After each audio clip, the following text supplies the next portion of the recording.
Pampa Debates. Oferecimento GBOX, a proteção certa para a sua família. Unimed Porto Alegre, cuidar de você, esse é o plano. Biscoitos Zezé, carinho que vem de família. Igual ao Banricompras, só outro Banricompras. Estamos iniciando mais um Pampa Debates. O Pampa Debates hoje está meio germânico aqui, né? Bastante. Hoje tem um reforço alemão aqui importante, hein? Eu não sei nem para quem ele torce, depois nós vamos ver. Mas numa semana flamenguista, né? 2 títulos numa semana só. Um conquistado pelo Flamengo e outro que o Grêmio deu de presente. É verdade. Palmeiras foi uma conquista sábado e uma domingo. Vai estar iluminado, sim, esse Jesus também, com Jesus no time. E Deus, hein, Eduardo Lima Veiga? Não é fácil, não deu.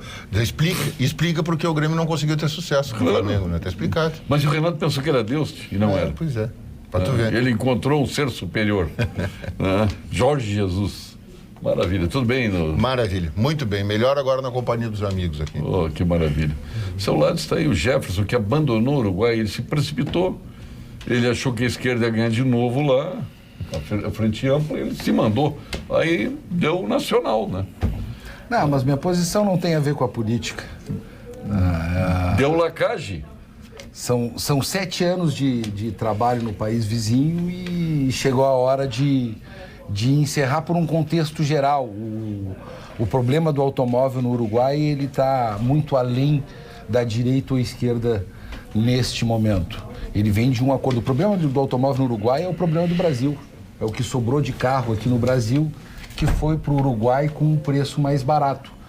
E os carros brasileiros que representavam menos de 25% das vendas no Uruguai, hoje representam 70% da venda total no Uruguai. E aí tu imagina um país pequeno, com uma venda que representa algo aí em torno de 6 vezes menos que o Rio Grande do Sul, tá? E com uma massa grande de veículos brasileiros, acabou inclusive com o carro chinês no Uruguai. Esse é o grande problema. E aí tivemos que tomar a dolorosa decisão de encerrar um sonho e vamos partir para outros. Daqui um pouquinho aparecem outras coisas. Claro, hoje Em geral, mais caros os automóveis lá do que aqui.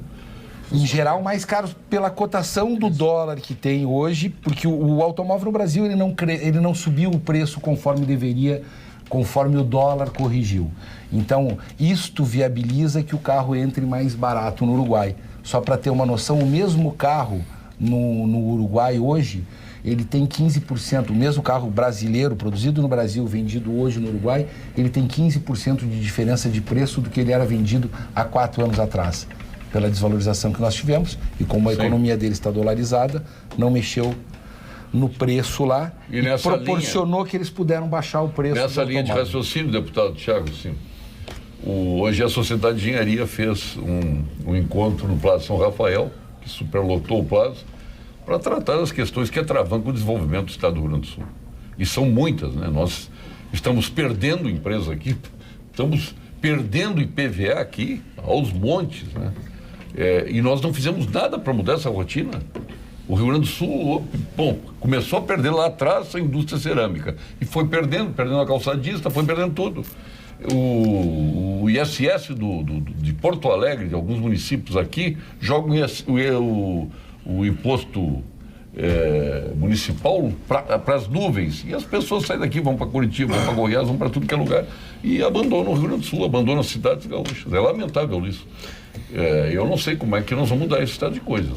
É verdade, Paulo Sérgio, a todos os amigos que estão aqui no Pampa, o ex-deputado e presidente da sociedade, o Ponte, fez um convite. Eu, infelizmente, não pude participar desse encontro. Eu também não consegui.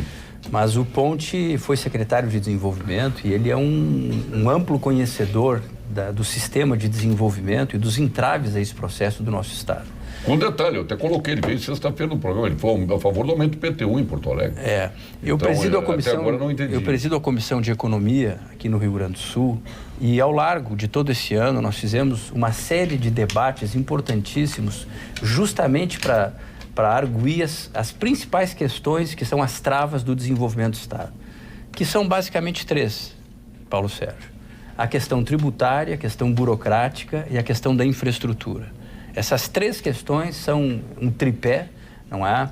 Questão da infraestrutura, nós temos 88% de concentração no modal rodoviário. Isso realmente acaba encarecendo muito o custo logístico do nosso estado. As questões burocráticas aqui no Rio Grande do Sul ainda são muito lentas, a questão ambiental, a abertura de empresas. E há um esforço nesse sentido importante, mas realmente nós temos uma série de entraves que muitas vezes afugentam empresas. Outros estados têm muito mais facilidade para destravar essas questões burocráticas. E um terceiro ponto é a questão tributária, como você colocou, né? Particularmente a questão da ST esse ano gerou uma série de questões muito candentes, com várias cadeias produtivas. Recentemente a Fazenda sinalizou com uma solução no médio prazo por ano que vem, mas ainda a tributação no Rio Grande do Sul é maior que em outros estados, né? Então, são 3 pontos de uma agenda fundamental para recuperar a capacidade competitiva do nosso estado. Santa Catarina, eu fiz uma missão oficial esse ano. É impressionante a velocidade, não é, com que o sistema de desenvolvimento catarinense, tanto na questão da agilidade burocrática, a questão ambiental. Hoje, a arrecadação de Florianópolis, a questão tecnológica é muito superior ao turismo. A arrecadação decorrente dos parques tecnológicos, eles têm 40% das startups do Brasil per capita estão ali. Então, assim, eles têm uma estratégia de inovação. Tecnologia já é fazer turismo. Muito forte. Então, nós precisamos realmente, Sérgio, fazer o tema de casa. Agora, todo mundo enalteceu o governo catarinense, espetacular, porque perdeu a eleição lá. Foi um bombeiro, nada a ver com a administração pública, que ganhou a eleição. Né, Nestor? Vai entender. Mas ali foi o efeito Bolsonaro, viu, Paulo? Foi muito mais o efeito Bolsonaro. O sucesso administrativo é menos importante que ideológico. Não, exatamente. O efeito Bolsonaro carregou aquele bombeiro desconhecido, né? Porque não foi propriamente um descontentamento com a situação do Estado. O Estado lá vai muito bem. Nestor. Bom, esperamos que com todos esses testes que já tivemos aqui, à esquerda, à direita, que as próximas eleições sejam permeadas de um pouco de juízo, de bom senso, assim, as pessoas não terem no seu imaginário coletivo a ideia de que virá um grande pai, um grande guru, salvador e tal. Eu vejo sempre com preocupação quando os governos, quando o povo faz esse movimento, assim, que alguém vai salvar a pátria, que vai ser o jeito que eu vou tocar nele, ele vai me curar, etc e tal. O Brasil tem essa mania desde há muito, mas Getúlio foi assim, e aconteceu com o governo Lula, agora está acontecendo novamente. Eu espero que na próxima eleição a gente consiga eleger uma pessoa normal, uma pessoa assim que acerte, uma pessoa um pouquinho mais insonsa, mas que tenham ideias que a gente possa se acoplar a elas. Eu não gosto muito desse messianismo na política, eu acho um negócio complicado. Carlos Schwartzman, nosso grande médico, amigo, parceiro de tantos caminhos e tantas jornadas. Esse me conhece por dentro, viu? Bárbaro. Operou meu... Parabéns. Cuidado. Operou meu joelho. Essa frase é forte, hein, Paulo? Abriu meu joelho. Essa frase é forte. Forte, mas foi no joelho, viu? Ele não subiu, ele ficou no joelho. Carlos Schwartzman. Para mim, sempre é um prazer muito grande estar aqui com você. Sempre são pessoas distintas, sempre aprendo muito. E o que mais me impressiona... Eu pensei que tu ia dizer o seguinte, que é um prazer conhecer ele por dentro. Não, o que eu conheço... O joelho. Não. O que eu mais conheço por dentro do Paulo Sérgio, eu vou dizer a verdade, é o coração. É isso aí. Então, muito bem. Mas é verdade isso. Aí eu também conheço. Mas o que me impressiona, Paulo, sempre que eu saio daqui, no outro dia... Passa, de ver lá no programa, é incrível isso, a audiência desse programa é coisa comum. E eu fico, às vezes, imaginando, com quem é que eu posso falar alguma coisa? Hoje nós temos um outro médico aqui. Mas eu quero que estou presente o nosso convidado aí. O Ralf Gintner é um amigo. Da Leimar. É ortopedista. Nós nos conhecemos há quantos anos? 96, 92? 93. Em Coreia. Era um congresso na Coreia. E eu não encontrava nenhum brasileiro, e eu encontrei o Gintner com uma bandeirinha do Brasil, e eu perguntei para ele, até que enfim o brasileiro, I'm German. Eu disse, mas como? O que você está fazendo com essa bandeira do Brasil, né? Não, eu moro no Brasil, morou 10 anos no Brasil, depois voltou para a Alemanha. Como ele está nos visitando, Casou com a capixaba. Casou com a capixaba. Pô, o que tem de gente casando com capixaba é brincadeira, hein? Então talvez ele possa... celeiro de... Nosso condomínio, lembra o nosso cônsul, hein? Pois é. Foi casado com uma capixaba. Capixaba também, né? O nosso cônsul da Alemanha. Isso. Cônsul da Alemanha em Porto Alegre é casado com a senhora... do Espírito Santo. Do Espírito Santo, de Vitória. Mas os alemães têm uma preferência grande, né, Guilherme? Para brasileiro, tem muito, né? Os brasileiros são sempre bem-vindos na Alemanha, melhor que outros países. Não sei, tem uma química entre os países Alemanha e Brasil que dá esse grande favor. Moras aonde na Alemanha? Em Siegen, perto de Colônia. Em Siegen? Siegen. Perto de Köln? Sim, perto de Köln. São 30 minutos de carro. Oh, que maravilha. A margem do Reno? Não, é perto. Perto do Reno. Pô, maravilha. E como na Alemanha ele tem que se aposentar aos 65, ele teve que mudar e agora mora numa cidade. A expulsória pegou, eu não sabia que tinha expulsória na Alemanha. E na Inglaterra também. A compulsória da Inglaterra e na Alemanha é 65 anos. A nossa é 75 anos. Mas ele era funcionário público na Alemanha? Ele trabalhava na universidade. Na universidade? Sim, estava Federal. chefiando um departamento, depois eu agora estou subchefe, porque não posso trabalhar mais de chefe. Está andando muito bem. Eles me chamaram de trabalhar. Bom, que maravilha. Não deu para prescindir. E agora fica uma questão, que é a questão política. Angela Merkel, que abriu as portas da Alemanha para a imigração, foi absolutamente solidária. Nós aqui aplaudimos tudo isso, né? Mas vocês alemães, de modo geral, como é que analisam essa abertura que a Alemanha trouxe para os imigrantes? E como repercute no dia a dia, né? Exato. E como isso aí é entendido lá? Os imigrantes são sempre bem-vindos. Não tem problemas, que tem problemas políticos e fugitivos são sempre bem-vindos. Nós precisamos muitos trabalhadores nível médio e alto e são sempre bem-vindos, mas tem algumas imigrantes econômicas. Isso tem um problema aceitar ou não aceitar. Mas ainda tem muitos lugares para trabalhar para todos esses povos imigrantes fugitivos. Porque os turcos invadiram a Alemanha em dado momento, né? Eram os indianos na Inglaterra e os turcos na Alemanha, né? Mas no momento não são muito turcos, são muito de Síria. Sim, mas foi um número elevado de turcos que foram lá, né? 30 anos atrás, foi. Eu tenho mais do que 500... Eu ia para Hannover, para as feiras de Hannover, e parava na casa de um turco casado com um alemão. E uma coisa interessante que o Guinter me contou há pouco é que todo o desempregado na Alemanha ganha em torno de 1.000 euros. Não importa de onde ele veio, 1.000 euros está muito bom para viver, mesmo na Alemanha. Não é isso? O refugiado também? Também, todos. Independente de ser. Eles receberam uma ajuda, né? Até pelo menos 500 euros. E depende da quantidade dos filhos, eles vão ter uma... Pode chegar a 1.000 euros. Sim. Que legal, tia. É que a Alemanha é um país. A Alemanha é o primeiro país da União Europeia em acolhimento de refugiados, né? Sim. Eles são bem-vindos. Se tiver problemas, eles ganham refrigerador, telefone, todas essas coisas do governo. Atenção, telespectadores da região de Caxias do Sul, que estão nos assistindo neste momento no canal 49.1, na sintonia direta, isto é, hoje estamos vivendo a fase da alta definição, né, em HD. Informamos que, em virtude de adequações do nosso sinal digital, a partir das 14 horas da próxima quinta-feira,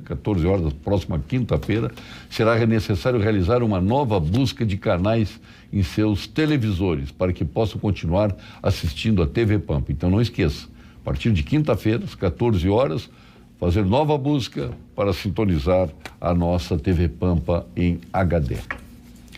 Para mudar um hábito, ouça um recado da nossa Unimed. Mudar um hábito é vencer desafios todos os dias. Eu desafio você a colocar mais cor no seu prato. A fazer amigos no modo offline. A respeitar o planeta, nos mínimos detalhes. A fazer da gentileza uma prioridade. E mesmo quando parecer impossível, ser mais forte que o sofá. Acesse mudeumhabito.com.br e escolha um desafio para você e compartilhe. Cuidar de você. Esse é o plano Unimed. Viu só? Aqui o bem-estar está sempre em pauta. E agora vamos às informações do nosso Conselho Regional de Medicina do Rio Grande do Sul, Dr. Carlos Schwartzman. Plantão Cremers. Os problemas da saúde no Brasil não se resolvem com a simples contratação de mais profissionais. Não faltam médicos aqui no Brasil, viu, Dr. Guinter? Falta estrutura, condições de trabalho. A abertura indiscriminada de mais cursos de medicina tem feito a qualidade da formação cair consideravelmente. Precisamos priorizar a excelência. É isto que o Cremers defende. Acesse o pormaissaude.com.br e saiba mais. Eu diria muito mais. E agora uma dica exclusiva para você. Que tal colecionar momentos inesquecíveis na Unicred? Além de dividir as sobras e aplicar no desenvolvimento da sua região, você ainda pode contemplar a sua vida com certificado de ouro, cartões presentes, vale viagem e títulos de capitalização com valores equivalentes a um Mercedes GLA 200, igual ao do deputado Thiago Simo, que está aqui na frente. E um Jeep Compass. Unicred Collection, para colecionar estes momentos, fale com o seu gerente Unicred ou acesse unicred.com.br/CentralRS e participe. Grandes histórias, Nestor, começam nas melhores vinícolas, se transformam em vinho e chegam à sua taça, através do minucioso trabalho da Vinhos do Mundo, que importa de Mendonça, do Vale do Coltiago, Piemonte, Toscana, Languedoc, Patagônia, Tejo e muitas outras regiões. Ali estão os mais diferenciados rótulos. Viva a melhor experiência do velho e do novo mundo em uma loja da Vinhos do Mundo. Na Cristóvão Colombo, 1493, Getúlio Vargas, 1135 e na Lípio César, 203. E agora eu faço questão que o Dr. Carlos Schwartzman anuncie a nossa próxima atração aqui no Pampa Debates. Eu sempre tenho a honra de anunciar o meu irmão, mas eu vou anunciar de uma maneira diferente. O livro mais vendido da Feira do Livro, assim que encerrou a semana passada, foi o dele. Então, vou falar mais de medicina. Meus olhos. Agora é isso. Então... Autor? Então, anuncie, dê o nome dele. Alto e bom som. Gilberto Schwartzman. Olá, Paulo Sérgio. Sabe que a doutora Lídia Longinotti, que vem seguida ao teu programa e fala sobre novos tratamentos contra o câncer, ela retornou alguns dias de um congresso nos Estados Unidos impressionada com os avanços no tratamento imunológico do câncer, sobretudo em certos tipos como melanoma, câncer de rim, pulmões e dos gânglios linfáticos, os linfomas. É importante que os pacientes conversem sobre isso com seus médicos. Como a medicina está melhorando, não é mesmo, Paulo Sérgio? Um abraço. Grande abraço, doutor Gilberto Schwartzman. Aqui, ó. Grande abraço, doutor Gilberto Schwartzman. Porque tu cortou ele ia dizer abraço, mano. Aí tu cortou o outro. Quem? Doutor Gilberto. Mas ele não me avisou. Ele ia dizer abraço, mano. Ele não me avisou. Tá aí. Ele não me avisou. Se ele me avisa, eu não corto, né? Tá bem, então tá. Mano, um abraço. Mano, um abraço. Então fica um abraço aí. Esse abraço foi intermediado por Nestor Rain. Certo. Pensou que intermediação é essa? Doutor Gilberto é carinhoso. O senhor torce para quem lá, doutor? Guinter. A Borussia Dortmund. Borussia Dortmund. Que está na frente, né? Está na frente. Está liderando esse ano o campeonato. Tem algum brasileiro jogando no Borussia? Não. Nenhum? Então é por isso que está liderando. Se explica então essa... Vamos dar uma pincelada no futebol. O que o senhor está achando do Flamengo? Gostei muito. Quando eu estava chegando na hora, quando eles estavam ganhando no Rio, disse, o que aconteceu aqui? Então eu olhei na... No Rio contra o Grêmio? É. Não, contra o Grêmio? Não, agora sábado à noite. Ele chegou no Rio.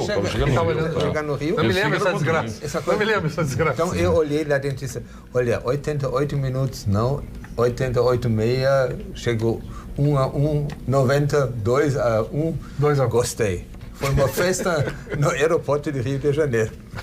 Oh, que beleza. Alguém quer dar uma opinião a respeito do Flamengo aí? Não, não passar eu não gosto. Eu não consigo entender porque tem gente que torce contra o Flamengo, especialmente gremista. O que esse River fez contra o Grêmio aqui? Mas o fez contra o Grêmio? Ele, quando nós falamos de futebol, ele sempre lembra aquele 7-1 e diz ficar com vergonha. Ele disse, eu fico com vergonha do que aconteceu, olha só. Desagradável. Ele está gozando. Não, ele está falando sério. Pô, aqui não. Não. Eu vou fazer uma pergunta. Você torceu para o Brasil ou para a Alemanha? Para o Brasil. Brasil. Ele é mais brasileiro que alemão. É incrível isso. É incrível. Torceu pro Brasil ou para a Alemanha? Brasil. Ele torce pro Brasil. Eu torço pro Uruguai, sou brasileiro. Sabe para quem esse cidadão torceu nesse jogo, Alemanha e Brasil? Diz para ele, né? Não, Alemanha e Brasil, para mim, não tem importância. Eu olho o jogo do Uruguai. Mas ele torce contra a seleção brasileira sempre. Eu não gosto da seleção brasileira. Mas é verdade. Tem absoluto desprezo pela seleção brasileira. Para nós, a seleção brasileira é uma decepção. Uma gloriosa decepção. E não é pelo 7-1. Já era. Eu ia comentar, vocês não acham que baixou muito esta euforia pela seleção brasileira? Sim. Que diminuiu muito o entusiasmo. Eu tive, inclusive, no último amistoso, eu acho que aqui no Beira-Rio, antes da Copa América, se não me engano, que teve. E assim, o baixo público, tu não vê mais aquela torcida entusiasmada. Mas tu sabe explicar isso aí, né? E é de anos pra cá, não é? Olha no Uruguai o que é a religião que é a seleção uruguaia para os uruguaios.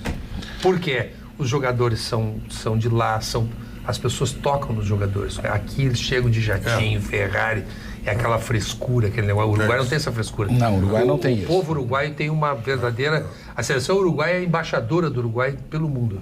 Aqui... Não, e além disso, além desse aspecto de endeusamento dos jogadores, há também um outro fator, né, que é a queda da qualidade do futebol brasileiro. A gente vê que a qualidade do futebol da seleção ao longo dos últimos anos caiu. E o melhor jogador brasileiro é o jogador mais antipático do mundo, que é o Neymar. Exatamente. O jogador mais antipático do mundo. E a queda de formação do nosso jogador é assustadora, não é isso? Ontem no jogo tinham uns 4, 5 brasileiros de cabelo pintado. O argentino não tinha nenhum, estavam todos ontem bem. No jogo, não. No sábado no jogo. Mas tinha argentino também. Não, pintado não tem. Pintado não. Pintado de chuteira, cabelo amarelo, só tinha brasileiro. Pode lembrar. Mas, pode ver, quando o jogador de futebol começa a se preocupar com a cor do cabelo, a cor do cavanhaque, a cor da chuteira...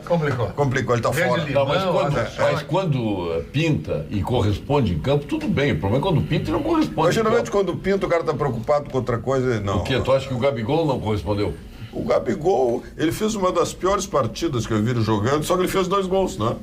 Ele não jogou bem, não é isso? Não jogou bem? Não jogou bem, só foi decisivo. Ele não jogou bem, só fez 2 gols. Só foi decisivo. Ele só fez obrigação. E o primeiro gol nós faríamos, né, Paulo? Aquele primeiro gol o Ginter faria, qualquer um faria. Depende. O segundo mas olha o meu dilema, o River Plate roubou do Grêmio aqui. O Flamengo nos aplicou 5-0. Aí eu fui consultar a regra. Os dois não podem perder. Depois, o que vão fazer? Aí eu pensei, vai dar uma invasão de brasileiros, vão transferir esse jogo para Bolívia, vai ser um bolo que nem a Argentina, mas não, acabou saindo do jogo. E nós conseguimos fazer um quebra-quebra. O Flamengo mereceu. Com a vitória, não é isso? Na festa nós conseguimos fazer quebra-quebra. Ali a polícia... A culpa é da polícia. Não. Olha que eu sou sempre a favor da polícia. Não. Como? Eu sou sempre a favor da polícia. Não. Já quer dar pau na polícia? Não. Vai pro sol. Vai gerar uma polêmicazinha que não tem nada. Só deixa eu dar minha opinião.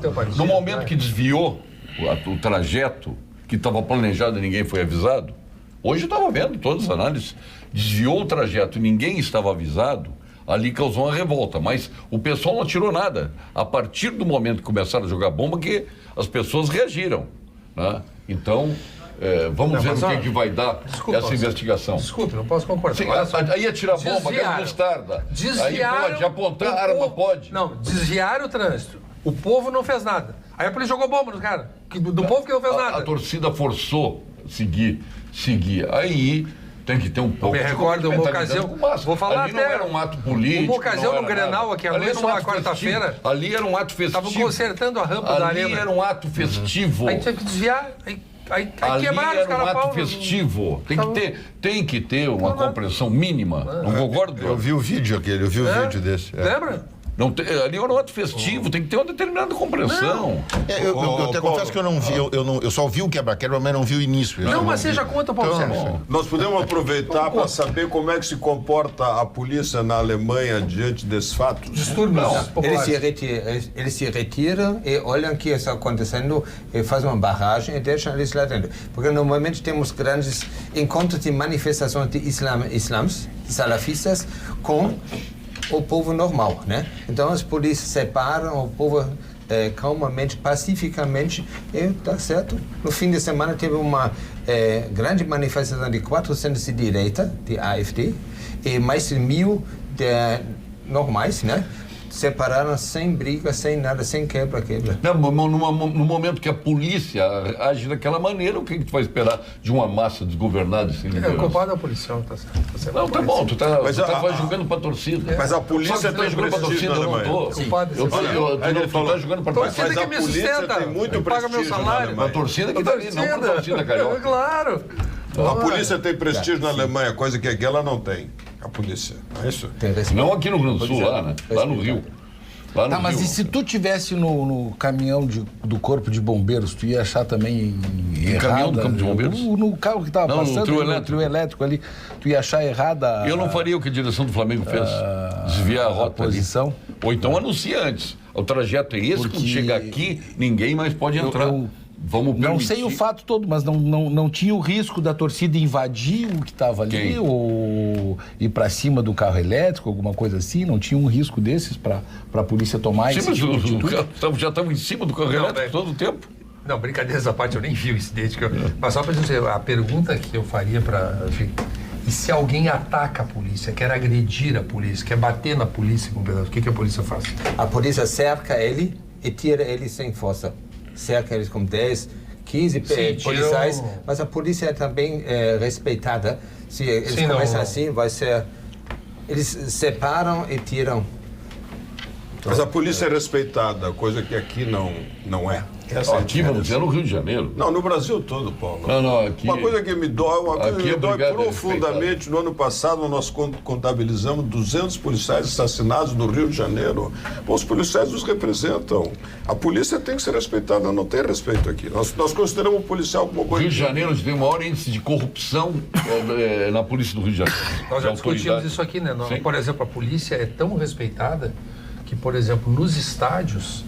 Tem uma discussão sobre se os clubes devem pagar ou não pelo policiamento, é outra questão, mas os estádios de futebol aqui só se consegue fazer a contenção de distúrbios com policiais do poder público. Não há um serviço particular de gente treinada para conter distúrbios de multidões. Se tu quiser contratar, pagar a peso de dinheiro, tu não tem nenhum serviço treinado para a contenção de multidões. Só o policiamento ostensivo, militar, principalmente. Exatamente. Mas eu faria um adendo, Nestor, que é o seguinte, eu acho que o Rio, tive 2 vezes no Rio esse ano, e a gente vê realmente um contexto de guerra civil, né? Um contexto de corrupção policial, enfim, ao mesmo tempo em que a polícia é extremamente valorizada, ela é temida.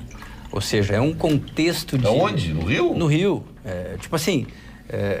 ali o Rio é o estado paralelo. O estado paralelo, ele tomou conta. Ali você tem as facções, você tem o tráfico, você tem a polícia, né? Então é um contexto extremamente complexo. E esse governador, ele foi eleito justamente com um projeto de tolerância zero. O magistrado foi se ajoelhar, isso é uma vergonha, se ajoelhar na frente do Gabigol. Sim. Quando ele se ajoelhou na frente do Gabigol, fazendo reverência ao Gabigol, ele é extremamente... Gabigol, esse cabelo pintado. Ele é extremamente complexo, polêmico. Como é que ele faz um troço desse? Mas a bandeira dele é a seguinte: tolerância zero e bandido morto. Agora, você vai ver no Rio a quantidade de moradores do Rio de Janeiro que vê aquele ambiente insuportável e defende esse tipo de postura é inacreditável. Porque nós aqui no Rio Grande do Sul vivemos em outra realidade. Aqui, a instituição policial é respeitada. Estão mandando dizer aqui, ó. Aqui a brigada militar, você vê a figura de um brigadiano, de um soldado. Aqui é uma instituição com 100 e tantos anos de história e que tem respeito e que a figura de um policial, quando entra... Agora, como é que o senhor avalia? Eu queria que todos avaliassem o governador se ajoelhando na frente do Gabigol e fazendo reverência ao Gabigol. Eu nem vi, cara, mas isso aí... Bom, mas eu estou lhe dizendo como é que foi. Quem que o senhor acha disso? Se ajoelhou? Não, mas ele não tem postura muitas vezes. Mas ele é um magistrado. Foi eleito por isso que o senhor está dizendo? É uma vergonha isso. Quem tu acha disso, chefe? Ele está errado. Não tem que fazer reverência para ele. Mas que barbaridade. Ele quebrou o protocolo de relacionamento. Mas teve... Eu gostei naquele outro sequestrador morto, ele também começou a pular. Completamente despropositado. Não deveria ter feito isso. Deveria ter deixado nem ele devia de novo ir na frente do Gabigol. Exatamente. Vai querer recuperar aquela imagem para criar uma nova imagem. Exatamente. Eu sempre torço para a seleção alemã, é outra entrega, de determinação. Não adianta que não consigo ter simpatia pelos bonequinhos brasileiros. A Helena está mandando dizer aqui. E ele torce para o Brasil. Nesses eventos de grande multidão, o problema todo que acontece no Brasil recorrente, em estádio de futebol e nesse tipo de comemoração, é porque falta gente. A polícia vai com pouco efetivo. E tu precisas, nesses eventos, quando tu trata com multidão, ter uma supremacia numérica. Quando eu digo supremacia numérica, é o número de policiais suficientes para fazer a contenção daquelas pessoas. O que não acontece aqui. Vai ver em Nova York o Réveillon. É tapado de policial. Tem quase tanto policial quanto gente para passar o Réveillon. Aí tu impõe segurança. E o policial dos Estados Unidos é um pouco diferente do alemão. O policial dos Estados Unidos toca nele. E tu impõe disciplina. Tu impõe disciplina.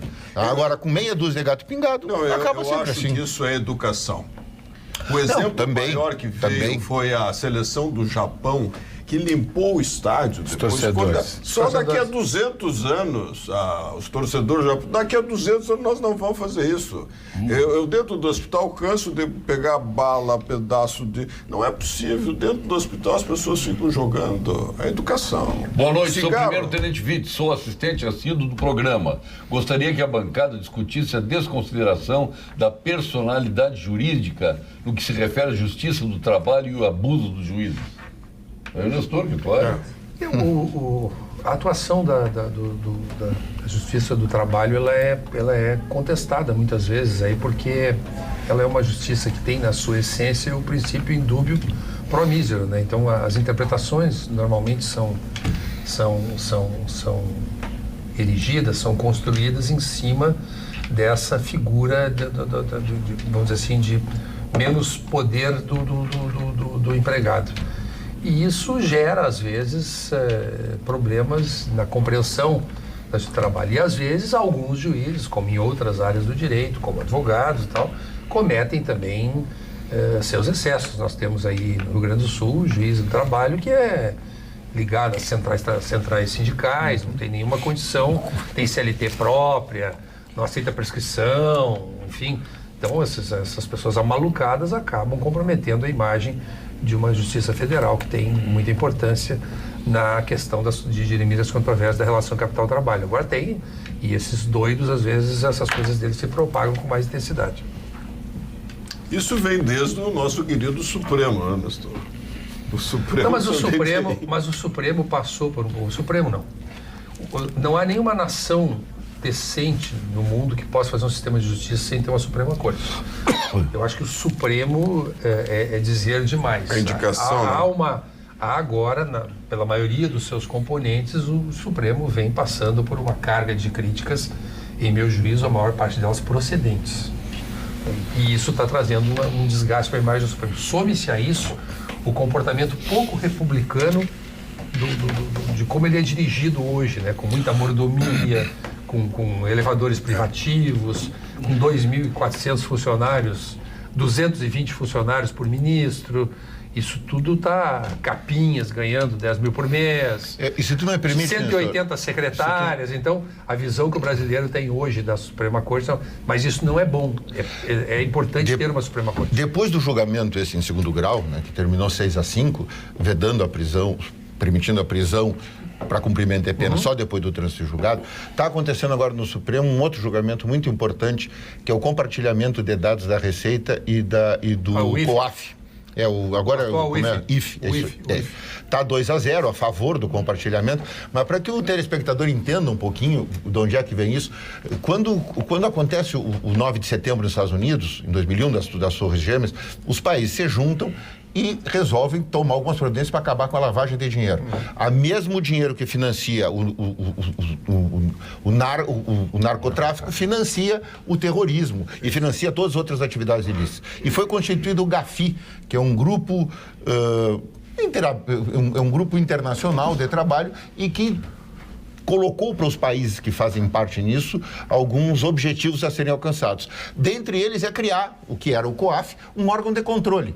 Como é que funciona o COAF? Para que o senhor entenda. Ele ele detecta movimentos financeiros atípicos. Então eu, vendo um apartamento, aparece 1 milhão de dinheiro na minha conta, ele vai dizer, olha, aparece 1 milhão aqui na conta do Eduardo, isso está fora do padrão do Eduardo. E estabelece algumas regras objetivas, que os bancos precisam avisar o COAF. E o COAF faz um relatório dizendo, olha, houve um movimento de dinheiro atípico, não quer dizer ilícito, não quer dizer que não possa ter acontecido, não quer dizer assim, isto que está acontecendo com ele, com o Eduardo é diferente. Olha, o Eduardo foi lá 5 dias seguidos e sacou na boca do caixa 10 mil por dia. Opa, só que não é o normal, o padrão normal do Eduardo. Muito bem. Essas informações todas, no mundo inteiro, nos países, a Suíça não passou a colaborar agora porque ela ficou boazinha ou teve uma crise moral. Ela passou a colaborar porque foi obrigada internacionalmente. Se isolaria no mundo. Sabe? Se isolaria no mundo. Então, isto é importantíssimo que essa notícia chegue nos órgãos que podem fazer a investigação e que podem processar. Se o Supremo resolver agora que isso é incompartilhável e que isso está dentro da privacidade, no terreno da privacidade da pessoa, e precisa de uma autorização judicial, como é que o órgão de controle vai saber se o COAF não pode avisar? Seremos segregados como nação, porque aí nós estaremos quebrando esse pacto que foi feito, do qual faz parte Uruguai, Brasil, Argentina, partilhamento de dados. Toda a comunidade econômica europeia, toda a comunidade econômica europeia, os Estados Unidos, Canadá, Austrália, Nova Zelândia. Nós, aliás, declaramos os nossos negócios. Todos os países sérios fazem parte desse movimento e tem exatamente a mesma estrutura. Então, se tu não pode comunicar que houve uma movimentação atípica na conta, como é que o sujeito vai saber que deve investigar? Dilson de Bento Gonçalves. Paulo Sérgio, enquanto o Neymar estiver na seleção, não tem como torcer. Concordo com o Nestor. Torçamos para o Uruguai. Está dizendo Dilson. Outro aqui, ó. Senhores, afora o fato de eu ser colorado, ombreio com o Nestor quanto aos demais. Torço pelo Uruguai e nutro grande desprezo pela seleção brasileira. Paulo, o doutor Grinter sabe dizer se na Alemanha há milicianos? Por aí já se vê a diferença entre os dois países. Tem milícias na... Não existe. Não existe. E se existiria... Não quer importar um pouco de milícia. A lei de lixo seria eliminado pela justiça. Claro, óbvio. Pergunta se aqui a justiça tem força para... Mas esse do COAF, quem não entende muito fica perguntando, mas como é que o filho do Lula tem um patrimônio tão grande e ninguém nunca... É que, na verdade, essa exposição aí que foi feita mostra muito bem que existe um interesse fortíssimo que não está só no Supremo Tribunal Federal. Essa foi uma decisão política, porque o Brasil é uma grande lavanderia internacional. A quantidade de dinheiro que se lava aqui no Brasil, narcotráfico, corrupção, enfim, são bilhões e bilhões e bilhões de reais. O próprio sistema financeiro, a gente sabe muito bem que ele é complacente, para dizer o mínimo, não é com esse esquema do crime organizado. Tá? Quem viu o filme do Mecanismo e outros tantos vê os requintes que hoje existem de artifícios de empresas, centenas de empresas em paraísos fiscais, ou seja, hoje lavar dinheiro ficou muito fácil. Então, essa decisão de proibir o compartilhamento de dados do COAF foi um retrocesso institucional inaceitável. Mas agora tem uma pergunta aqui para o doutor Grinter. E ainda a pedido do filho, a pedido uma ação, não é uma DIN, proposta pelo filho do presidente da República que se elegeu pela bandeira da moralização, tia. Paulo Sérgio, pergunte ao doutor Ralph, ele botou aqui Ralph, como funciona o STF na Alemanha? Como são escolhidos ministros? Quantos anos ficam no cargo? Quais as mordomias que cada um tem? O Tadeu está perguntando. Os deputados são... Não, a Suprema Corte Alemã. Suprema Corte. Judiciário. Judiciário. Estão julgadores. Entre si, não do governo. Não. Completamente... A Suprema Corte Judiciária da Alemanha. Quantos são? É um poder independente. Completamente independente. Sim, mas quantos são? Quantos ministros são? 4. Sim, 4. Não deve ser mais. 4 é mais. Deve ser o número ímpar para não empatar. Não tem um voto supremo. Mas são completamente independentes e ninguém... Não, aqui também supostamente são independentes. Também são independentes. Pela Constituição são independentes. Eles são bem remunerados? Bem remunerados. Bem remunerados, também são? Sim, são bem remunerados. E os deputados... Quanto seria o salário de um ministro lá, em euros? A Angela Merkel ganha hoje 4.500 euros. 18 mil reais. Não, não está certo. Eu acho que ela merece mais. O salário está aberto ao público para olhar, né? Depois ela tem também casa, carro, mas o salário é básico dela. Tá bom. É que nem o nosso aqui. É assim, que nem aqui nós temos uma novidade que é a legalização da rachadinha. Agora nós estamos com um projeto, não é? onde aquela possibilidade de extorsão que se fará em relação ao funcionário que trabalha no gabinete de um político passa a ter agora áreas de legalidade. Espetacular. Tati, olha aqui. Deixa eu aproveitar aqui que está o deputado Tiago aqui e perguntar se vocês têm noção que nós já temos o automóvel mais caro do Brasil. Pelo nosso regime de substituição tributária. Pela ST Gaúcha aqui? Pela ST Gaúcha. Essa que eu mencionava. E que a situação vai piorar. Eu vi na tua abertura e eu queria trazer em pauta aqui. Essa preocupação, eu tive na semana passada, inclusive, numa audiência pública da Comissão do Código de Defesa do Consumidor, na própria Assembleia, defendendo algumas posições do nosso segmento, tá? O segmento automotivo, e nós vamos ter, já temos o carro mais caro do Brasil. Então não é o IPVA hoje que faz com que Santa Catarina venda mais, é o ICMS, porque o IPVA mais barato em Santa Catarina ele já existe há 20 anos, ele já é mais barato há 20 anos. E nós estamos descumprindo uma decisão do Supremo Tribunal Federal, o Estado está descumprindo, tá? Em prejuízo das concessionárias e do consumidor, que tem que acabar pagando esta conta. E qual é o valor, já? Isso aí representa em torno de 12% sobre aquilo que é dado de desconto no automóvel. O carro mais caro, quanto custa? Vamos pegar 12%, vamos pegar uma conta básica, um automóvel de 100 mil reais. Certo. Se vem um bônus de fábrica de 10 mil reais e eu vou te vender ele por 90, no estado de Santa Catarina tu consegue compensar estes 1.200 reais que tu pagou a mais de imposto. E aqui no Rio Grande do Sul tu não consegue. E o efeito da Fazenda, e é esta preocupação, e é isso que a gente está levantando, tá? O efeito é o contrário.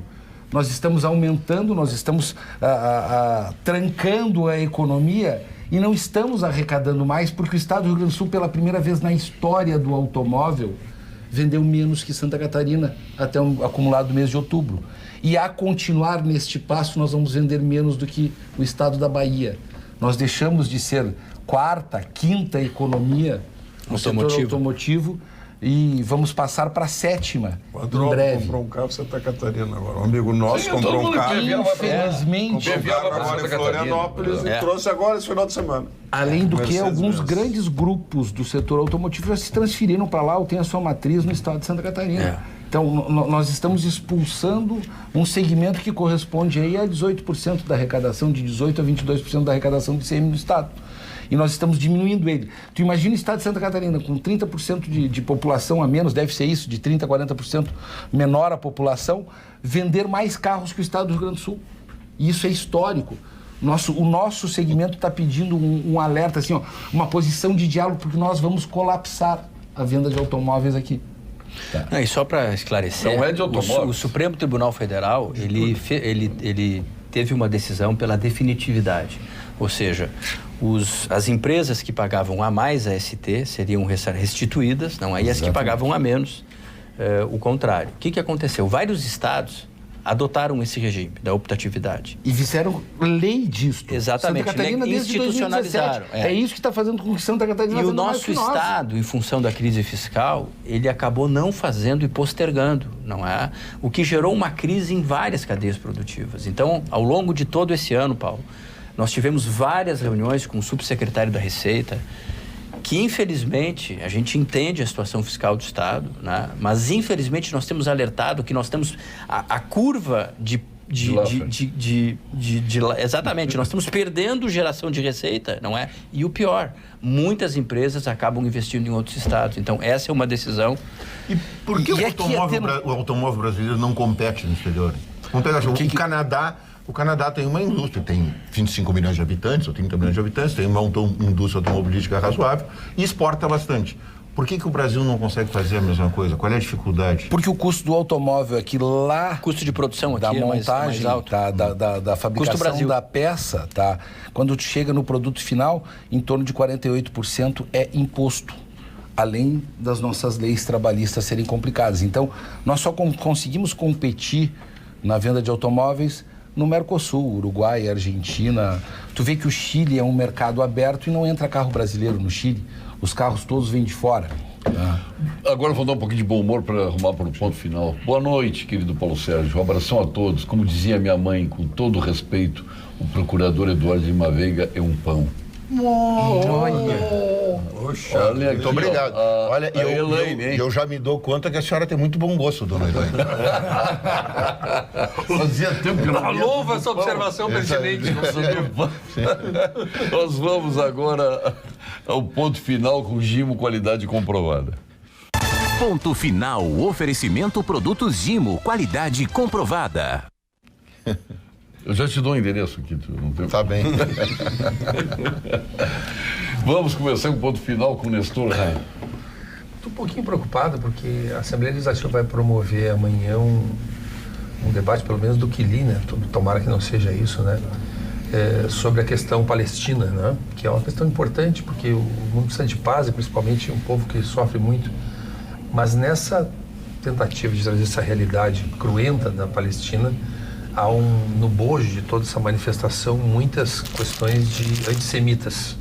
Então me preocupo que no trato dessa questão tão aguda, que a Assembleia Legislativa não tenha também um cuidado para construir realmente uma ponte para o futuro e não agudizar mais o problema. Me parece que é a iniciativa do deputado Mainardi e deve ocorrer na Assembleia Legislativa amanhã. Esse é um assunto que já está ocorrendo. É um assunto que requer cuidado, que requer realmente construir algo que traga uma concertação, que traga uma fraternidade, que traga paz, que traga um caminho para conduzir, não para agudizar o problema, que é o que parece que está acontecendo pelas notas que vi hoje na imprensa e por pessoas que cuidam desse tema. Me preocupa isso. Espetacular lenço mágico para tirar cena erótica aí. Pá, nunca ganhei coisa boa. Maravilha. Beleza. E verdinho para ti, tá? Tá feito. O Nestor hoje deu o Nestor. Que hora você me desse vermelho, branco, preto. Carlos Schwartz, para o teu ponto final. O meu ponto final vai, primeiro, um abraço do meu irmão, que eu fui contrário à aposentadoria dele na Faculdade de Medicina, mas parece que ele já encontrou novos caminhos e já está preparando um segundo livro, que foi um sucesso. Não. Você já está preparando o terceiro. E o Nestor também sabe, nós como gostamos de futebol, nosso reconhecimento ao Flamengo, que ganhou 2 títulos em 24 horas, jogando o melhor futebol do Brasil. Ao contrário do nosso querido Renato, anunciava que o melhor futebol do Brasil seria o do Grêmio. Parece que isso não é tão verdadeiro assim. Mas é o quarto do Brasil. Mas o quarto não é o primeiro. Hoje o Grêmio o que é? O terceiro ou quarto? Quarto lugar. Quarto. Muito bem, então tu vai levar, tu quer o cinza, azul ou tu quer o... Verde que é a cor da esperança. Esse país cada vez vai ficar melhor. O Grêmio se encaminha para a sua 20ª Libertadores. Dr. Ralf Akin Winter, seu ponto final. Agradeço muito que fica junto com os senhores, com o debate de Pampa, e estou mais brasileiro que alemão. Eu falei que ele é mais brasileiro que alemão. A minha mãe é Helga Herbstreit. Boijinho, quem já pensou? Eu tenho, a mãe dele também é Helga. Viu? Eu sou Hein. Mãe torce para o Uruguai. Também tem um latifúndio lá no Uruguai. Eu vou dar o verde pro senhor aqui, porque eu gosto tanto do Brasil. Eu tenho um sem fúndio no Uruguai. 1/3 do território uruguaio. Eduardo Lima Veiga, seu ponto final. Eu vou mandar um abraço para dona Maria Luísa, que me atacou na rua esses dias para dizer que ela e o marido acompanham sempre o programa e que se aqui acham que o Paulo Sérgio não deixa os convidados falar. O que eu disse que era uma injustiça. O que eu disse que era uma injustiça. Eu tenho que interromper para deixar o telespectador falar. Que era uma injustiça. Eu dou voz e vez. Um abraço, dona Maria. Qual é o nome dela? Maria Luísa. Dona Maria Luísa, aqui eu dou voz e vez ao telespectador. Então, eu abro espaços para o telespectador. Mas, Paulo, só queria complementar o seguinte. Em compensação, eu recebi uma espectadora assim, aquele Paulo Sérgio sabe tudo de tudo. Eu sei, claro. Ela falou isso tudo. Claro, que isso é um tudólogo. Conclua, doutor. Tá vendo? Depois sou eu que interrompo. Duas interrupções aqui, depois sou eu. Eu não acho nada. Eu achei uma injustiça. A ala da direita achei uma injustiça. Pode achar o que quiser. O seu ponto final é esse? É esse. O maior agradecimento à dona Maria Luísa. Perfeito. Tá, eu não ganho. Prezado Paulo Sérgio, eu não ganho, Getão? O bolsonarismo está ruindo. Os envolvidos de Deus somos, apenas nós, trabalhadores de geral, empregados e empregadores, geradores de bens e renda. Melhor acertar logo. Nos envergonhamos a procurar uma alternativa urgente antes que o bolsonarismo, a boçalidade, melhor, tome conta por completo. A população não merecia o que está acontecendo. Aí vem aquela coisa, né? A gente já vai achar que ele é PT. Se não está de um lado, está do outro. É o Antônio de Santa Rosa, mas tem direito a se expressar. Pode escolher o seu. Eu vou ficar com o azul. Eu só tenho um time. E aí, doutor Jefferson Firstenau? Alemão, né? Firstenau, Weber, Kuhn, Zimmermann. Qual desses? Meu ponto final, ele vai como pedido que, por intermédio da Assembleia, que reabrisse uma linha de conversa com a Receita Estadual, porque a preocupação é muito grande. Inclusive, nós vamos ter, em breve, pelas últimas normas da Receita Estadual, nós vamos ter 2 concessionárias de mesma marca trabalhando de formas diferentes. Uma vai fazer uma compensação de impostos e não vai acabar arrecadando nada para o Estado, e a outra vai estar dentro do regime de substituição, que é um regime optativo hoje, que são acordos individuais. E isto vai piorar a nossa situação. E o meu pedido, inclusive, é para o deputado que está aqui, que nos ajude nesta linha de diálogo. Nós estamos cientes de toda a situação do Estado. Nós não estamos querendo um benefício fiscal para os empresários, nós não estamos querendo locupletar lucro em cima desta operação. Nós queremos viabilizar uma operação para que o Estado venda mais. E pode ter certeza que se o Estado vender mais, vamos arrecadar mais também. Vocês decidam a cor, eu não vou decidir, tá? Eu vou de verde. Tá. Não, vou deixar o deputado. Não, pode pegar, eu já tenho um verde. Pode pegar o verde. Então tá. Um abraço pro Paulo Alexandre Sérgio, Alfredo o deputado Thiago sabe explicar os porquês desta crise? Saberia explicar o apoio que os deputados estão dando aos grevistas? Adelar Freitas. Esse pacote é uma questão muito complexa. Acho que não há uma posição de apoio aos grevistas. Na verdade, existe uma formação de posicionamento frente a informações que o governo tem passado, mas nós notamos, principalmente em relação à educação, algumas dificuldades muito reais que o pacote vem oferecendo, né? O salário proposto para um professor em final de carreira seria R$ 3.200. Com mestrado e doutorado, R$ 3.800. Um soldado em início de carreira, e que merece todo o nosso respeito, ganharia 4.200, né? 5.000 e pouco, né? Então há uma assimetria e algumas preocupações que, obviamente, precisariam uma melhor compreensão. Os professores representam 61% da folha e apenas 29% do salário, né? Obviamente que nós estamos dentro de um contexto de crise fiscal, de imensas dificuldades, de atraso de salários, de congelamento, de recessão, enfim. Então, assim, é um momento bastante difícil e a Assembleia realmente vai ter que tomar decisões importantes. Mas o meu ponto final, Sérgio, se tu me permite, eu gostaria de rapidamente trazer aqui uma viagem, uma missão oficial que nós fizemos pelo governo do Estado, 3 países, que foi a Estônia, a Suécia e Israel, né? Nós fizemos 13 dias. Pelo governo do Estado ou pelo Estado? Uma missão do governo, o governo do Estado. Que a Assembleia acompanhou. Nós acompanhamos, 2 deputados, universidades, parques tecnológicos, empresários. A Estônia é um modelo mundial de governo digital. Uma coisa impressionante, 99,7% da população se relaciona com o governo por smartphone, por carteira digital. Todos os serviços públicos, né, desde o nascimento... A Irlanda já é assim há muitos e muitos anos. Não, mas o governo mais... O número de adesão é maior. O número maior do mundo serviços privados, bancos. É uma coisa realmente impressionante do nascimento de um cidadão. Todos os serviços, por exemplo, todo o histórico de prontuários médicos, tudo ali, educação, creche, impressionante a interatividade que existe com o governo digital da Estônia, né? Depois, Estocolmo, né, tem um trabalho de Smart City impressionante, de planejamento realmente diferenciado. E depois Israel na questão de segurança pública e defesa. Tecnologia. Olha, nós estivemos no QG de Jerusalém, estivemos nas principais empresas de inteligência artificial, por exemplo, a Elbit. Ela faz todo o trabalho de segurança aqui de Maldonado, de Punta, né? Uma empresa com faturamento de mais de 20 bilhões, com inteligência artificial, com leitura facial.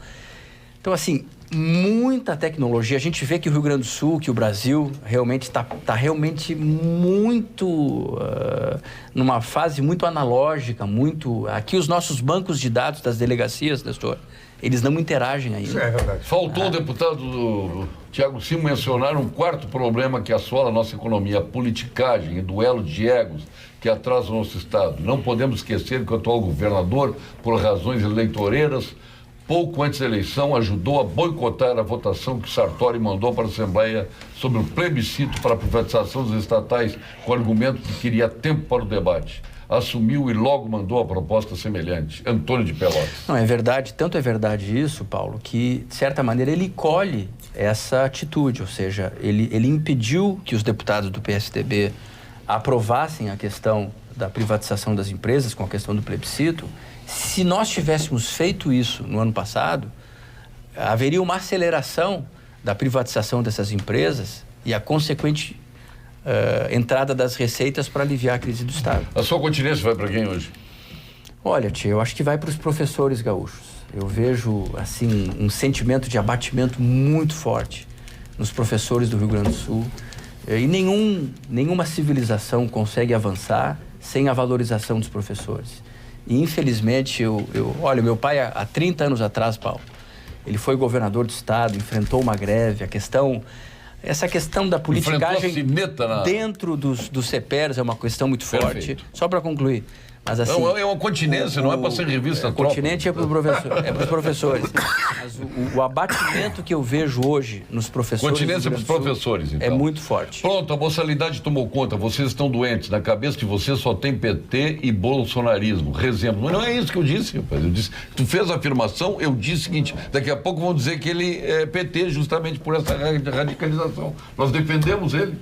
Ponto, não entendeu nada, o Antônio. Jefferson, continência para quem? Hoje eu não vou bater continência. Não? Vou passar. Não, vou deixar passar. Não sem tem nenhuma hoje. Nem para eleição no Uruguai? Sem continência. Nem para eleição no Uruguai? Poderia ser, mas vamos deixar para decidir isso aí na quinta-feira, quando eles forem contar. Ah, mas já tá. Isso aí é... Doutor Eduardo, sua continência. A minha continência vai em homenagem ao professor Guinter, que está aqui, ao Tribunal Constitucional Alemão, que no início dos anos 50 teve a coragem de caçar o registro do Partido Comunista e do Partido Nazista. Tudo isso para preservar a democracia. 51, se não me engano. 51. 1951. Sim. Dos dois partidos, do Partido Comunista e do Partido Nazista. Porque não eram compatíveis com os ideais democráticos. Quantos partidos tem na Alemanha? 6 grandes. 6 grandes e alguns pequeninos. No total tem mais de 30 lá? Não. Ah, não. 10 ou 12. Loucura é aqui, meu. Bom. Aqui tem mais de 30. Nestor Rai, sua continência. Eu para o reitor da PUC, irmão Vilas Teixeira, pela inauguração da Técnica, aquele centro de documentários. A PUC sempre procurando trazer alta tecnologia e deixá-la à disposição do nosso Estado. Um pouco na contramão das demais coisas que acontecem por aqui e que nos entristece, como isso que o Tiago narrou, os professores. Sem professores, nada. Carlos Schwartzman, sua continência. O meu cumprimento vai para o português Jorge de Jesus, que ganhou 2 títulos em 24 horas. E comandando o Flamengo, que não deve ser fácil. Parabéns ao nosso português querido. Só vai fazer uma continência hoje também, né? Aqui. Fala, Guinter. Estou com o senhor deputado Tiago. Eu acho que os professores precisam ser remunerados melhor, porque eles fazem nossas crianças, nosso futuro. Muito bem. É isso aí. Muito bem.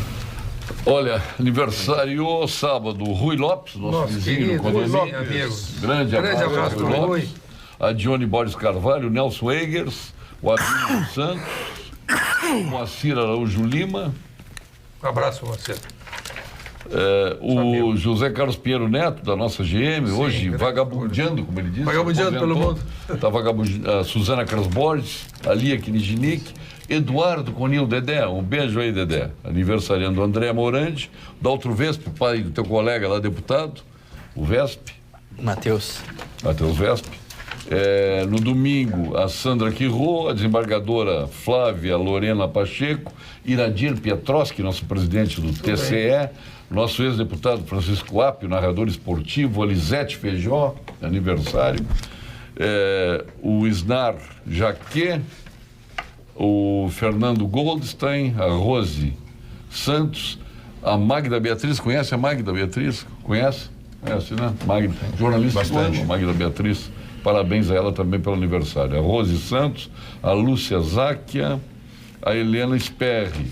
Nossa, Helena Sperri, viúva do nosso Mário Sperri, presidente da SABA, entre tantos. E hoje, o desembargador Rui Carvalho Fraga, procurador de Justiça Silva Capelli, falando tanto do meio ambiente, ela está de aniversário. É verdade. A Silva Capelli, o cônsul Kohei Nakashima, do Japão, a nossa Denise Difine Duarte, o Amilcar Idaevo Júnior, nosso presidente da Rede TV, a Laura Malcom, o Marcos Rovinski, grande abraço, colega médico, Ricardo Herman e Jair Griebler. E não podemos esquecer Álvaro Petraco, a Vera Renner, José Cochrane Sobrinho, ex-Banco do Brasil. Podemos esquecer de João de Almeida Neto. João de Almeida Neto e do Dudu Mendes Rocha. Dudu Mendes Rocha também. 2 aniversariantes de sábado, nossos diletos e queridíssimos amigos. Posso voltar a fazer minha continência, que eu hoje estou revoltado? Me ocorreu. Tá. Não, voltar e fazer a minha continência, que eu estou revoltado. Não, minha continência vai para Fernando Esbrolho, que defendeu esta causa. Acompanhamos. E, de certa forma, eu estou aqui brigando pelos... Grande figura. Dando continuidade ao trabalho que ele fez. Eu vou fazer mais continências. A Francisco José Meche, da Câmara Municipal do Vereador Estrelas, está recebendo uma homenagem hoje, o título de honra ao mérito de Estrela. Um grande abraço ao nosso Meche, assinado aqui pelo Felipe Acompanho essa continência com e o Marco Aurélio Verman, que é o presidente. Lá em Estrela. E o proponente da homenagem, lá em Estrela. Também a nossa Agas, que está homenageando hoje a sucessão, está homenageando Otávio Gadré, Alexandre Gadré, daqui a pouco estarei lá no União. E também homenageando o nosso ex-presidente da FEComércio, com os seus filhos, o Zildo Demarque, que estará sendo homenageado também com o mesmo prêmio. Atenção, telespectadores de Caxias, que nos assistem através do canal 49.1. Informamos que, em virtude de adequações do nosso sinal, que é o digital, que é o HD, a partir das 14 horas desta próxima quinta-feira, será necessário realizar uma nova busca de canais de seus televisores para que possam continuar assistindo a TV Pampa. E vem aí a Vera Armando, que sofreu ontem, quase perdeu no último minuto, um pênalti que o goleiro do Inter defendeu, hein? Eu vi hoje na TV muito bem defendido. O goleiro titular do Inter, melhor, ela é fã do reserva, que acho que vai pro Grêmio, o reserva do Inter. Ela é fã. Ele pediu aqui, o único pedido, porque ela fez o presidente do Grêmio, Marcelo Medeiros, é para não vender o nome do goleiro. Mas não quer que ele trabalhe? Não quer que ele trabalhe?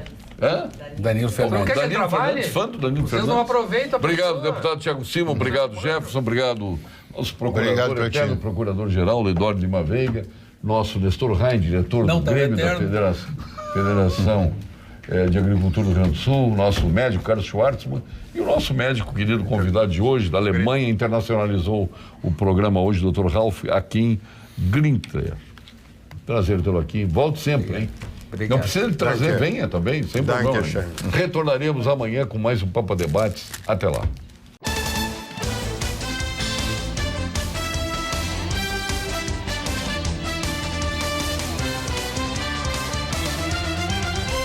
Pampa Debates. Oferecimento GBOX, a proteção certa para a sua família.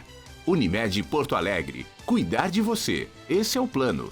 Biscoitos Zezé, carinho que vem de família. igual ao Banricompras, só outro Banricompras.